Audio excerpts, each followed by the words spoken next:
মানবতার পথ দেখানো কয়েকজন মহান মানুষের দর্শন থেকে অনুপ্রাণিত কিছু কথা।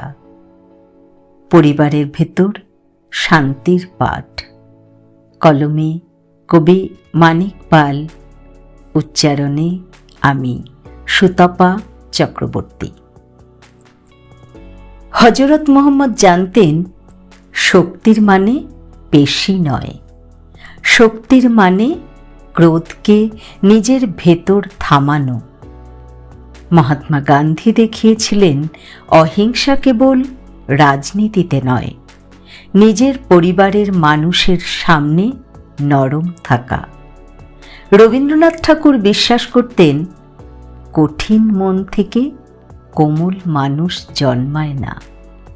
স্বামী বিবেকানন্দ বলতেন, নিজেকে জয় করাই সবচেয়ে বড় জয়। মাদার টেরেসা জানতেন, ভালোবাসা চিৎকারে নয়, নীরব যত্নে। নেলসন ম্যান্ডেলা বছরের পর বছর বন্দী থেকেও হৃদয়কে ক্রোধে ভরতে দেননি। এপিজে আব্দুল কালাম বলতেন, ক্রোধ বুদ্ধির আলো নিভিয়ে দেয়। কনফুসিয়াস শিখিয়েছিলেন, সংযমী পরিবারের প্রকৃত শাসন।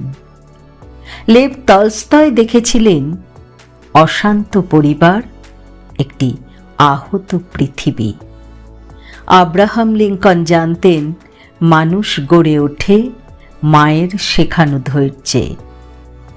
তাই পরিবারের সুখ ও শান্তি সবার আগে, তারপর বন্ধুবান্ধব, তারপর সমাজ, তারপর রাষ্ট্র।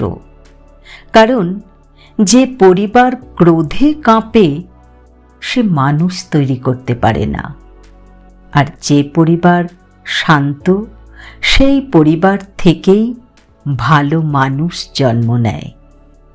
পরিবারের ভেতর যদি কণ্ঠ নরম না হয়, তবে বাইরে যতই মহান হও, ভেতরে তুমি এখনো শেখার পথে।